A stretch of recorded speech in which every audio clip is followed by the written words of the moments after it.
who's a veteran in this space for over, 3 decades. Mr. S. Sivakumar, Divisional Chief Executive Agribusiness at ITC, joins us. Mr. Sivakumar, really delighted to have you on the show. Well, let me start by asking, are we exaggerating the importance of the central government's budget on agriculture?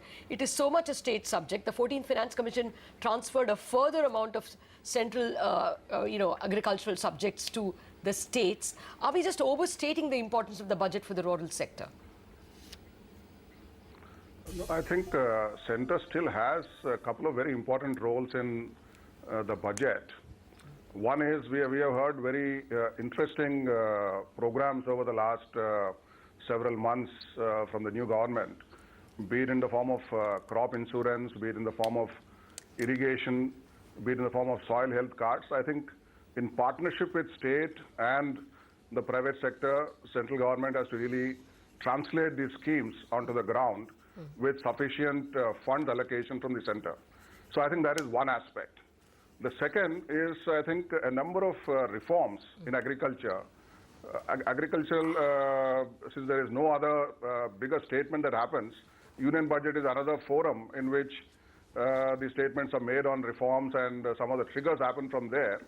So I think although state is the core for implementing anything to do with agriculture, but I think center and the union budget still has a very important role in how the whole sector is steered. Okay. Mr. Sivakumar, good morning. So what in your mind is the budgetary allocation that is required for crop insurance and some of these irrigation schemes like the Krishi Sinchai Yojana? What would your expectations be from the budget this time?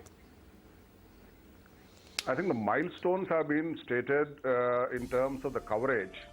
For example, for crop insurance, we said that half of all the farmers will get covered through a market subsidy, not above a certain level of premium that the farmers pay, and it will be covered. And that would really require, if that kind of a coverage has to happen, 8,000 to 9,000 crores has to come from a crop insurance perspective. And for the irrigation, I think there is very interesting program in terms of getting the micro irrigation into place.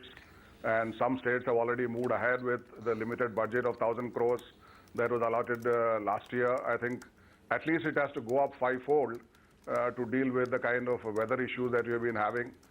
Soil health card is another area. I think over a period of next 3 years, if the whole country has to be covered, that requires another 6,000 crores in terms of allocation. That in fact is in a sense self-paying, because more appropriate usage of fertilizer on the basis of soil health cards will reduce the fertilizer subsidy. So I think milestones have been announced. I think in tune with the milestones, one has to allocate the budget.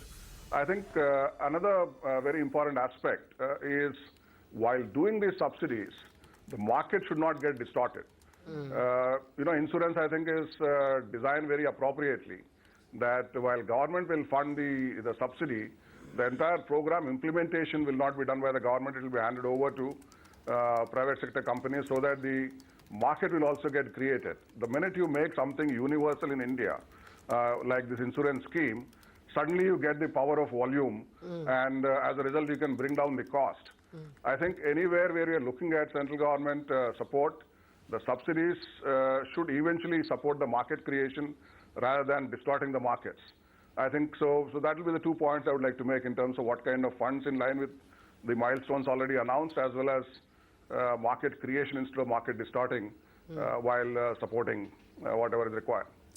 Two things are happening in the subsidy space. One, because of the fall in global prices of both food and fuel, even the fertilizer budget is likely to look lower simply because the prices are lower. Simultaneously, the government has started the direct benefit transfer for fuel. Should we expect, if you can prepare us with terms of numbers, should we expect a higher fertilizer subsidy number, lower subsidy number, any direct benefit transfer possible, any farm income support in lieu of fertilizer support? What are realistic expectations there? I think fertilizer subsidy numbers will come down, like you said, partly because the lower global costs of across all commodities, the fuel, and same thing translates into fertilizer. And so I think one would see a lower number there. The direct benefit transfer, although it is possible, rest of the ecosystem still needs to get created. So one can't instantly get onto a nationwide direct benefit transfer just now. I think as the rest of the ecosystem gets created in terms of how do the farmers encash these specific subsidies, what are the shops in which it can be done, all of this need to get formulated before these pilots that are happening in about 50 districts around the country get scaled up. So I think that needs to happen in a somewhat a calibrated manner. I think currently whatever government is doing on that front is well appreciated. While that is the eventual goal, one should not do it in a hurry. I think hasten slowly is the name of the game when it comes to direct benefit transfer, so that it actually gets used for the purpose for which it is intended, and one would actually see a more productive agriculture. You gave us some very helpful numbers on the crop insurance scheme. You're expecting about 9,000 crores, on the soil card health scheme about 6,000 crores. But I didn't get details on what your expectations are as far as micro irrigation is concerned. You know, in 2015, it was decided that 50,000 crores would be allotted to the Krishi Sinchai Yojana over the next 5 years. Wanted your thoughts on what could be announced this time, and what has the progress of this scheme been in the past 1 year? So I think on account of micro irrigation, the erstwhile approach of subsidizing the companies once the irrigation systems have been sold, I think that system hasn't worked very well because the basic cost has risen as a result of that. I think over the last year, wherever efforts are happening is in trying to get a right system in place, much like I described in case of insurance and so on. So I think if that kind of an approach is rightly identified, I think that will be the right time to get the money in. And so I think I would see that out of the total money that has been announced, one would see that less than 10% probably will be required this year to expand wherever these pilots have worked, rather than again putting in a lot more money into irrigation just yet. And therefore, I think the importance of crop insurance scheme in the first instance, so that the farmer's risk is taken care, and once an appropriate implementation methodology is identified, then the money can flow into this irrigation as well. Okay. And in the meanwhile, I think larger irrigation projects are continuing at the state government level. Okay. Well, Mr. Sivakumar, just hold on. I just wanted to point out that the markets are doing a little bit of a recovery, a wee bit, in stocks like Yes Bank, IndusInd Bank, Adani Ports, BHEL. The last 15-20 minutes have been a little kinder, and as you can see in Yes Bank, there's a sprint that you can see, almost a spirited jump in some of these stocks. Well, at the moment, I think for the morning a floor seems to have been put, but we don't know how long it'll last, and it could get very easily sold into. Well, Mr. Sivakumar, agriculture apart, would you expect that the government, given its manifesto and other indications, would concentrate more on rural development rather than agriculture? For instance, you know, like the 1,000 smart cities, say 1 lakh smart villages, electrification of 1 lakh villages, or something, you know, a higher allocation to NREGS. Would that be the way to go? Would that be something, would there be some interesting numbers you would look at over there? No, one more important point I would like to make with respect to agriculture itself before I shift on to the broader aspects of rural is, you know, agriculture, ultimately, you just raise production is not good enough. You need to really get the consumption side taken care. And so food processing sector, already there's a fair amount of food safety issues that have been brought to the fore. I think it is to be seen as an important consumption that will evacuate the production from the farmer. So far we have given enough and more support to the production aspects of agriculture and food, but I think it is high time we look at food processing and therefore support food consumption through the various reforms as well as other budgetary announcements. it is still seen as a rich man's food, processed food. As it is, we have the consumer preference for the fresh food.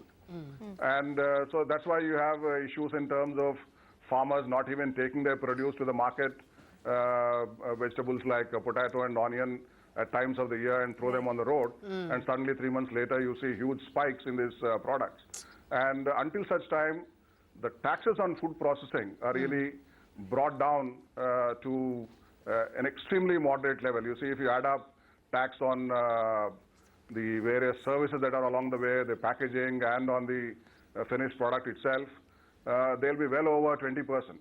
So unless you bring it down to, in some cases it should be zero, in some cases it may be 1 or 2% kind of taxation, and you get the consumption side up, you won't find this long-term solution for agricultural productivity and farmer incomes. We have already seen exports declining because of the global commodity prices. Yep. The farm profitability has dropped to just about 5% last year compared to 25-30% we have seen a few years ago. So I think that is one aspect that must really be looked at in terms of food processing sector. The second is that the Sivakumar, processing and the agri-businesses engaging, Yeah, sure. Yes, sir, go ahead. Yeah. So the agribusiness and food processing industry engaging with the farmers to produce right quality output from the farms so that it feeds in to the processing, that requires reform of areas like APMC, and once investments are made, you can't at the knee-jerk impose things like Essential Commodities Act, not differentiating between orders and supply chain players. I think some of these reform statements must also happen. Otherwise, it will be just dealing with supply side issues and not the demand side issues. I think when both these go hand in hand, that's when you will see a long-term solution to this sector. Point taken, Mr. Sivakumar. Actually, we're run out of time. Thank you very much for joining us and giving us your perspective on what the budget can possibly announce for the agricultural space. Well, we have a markets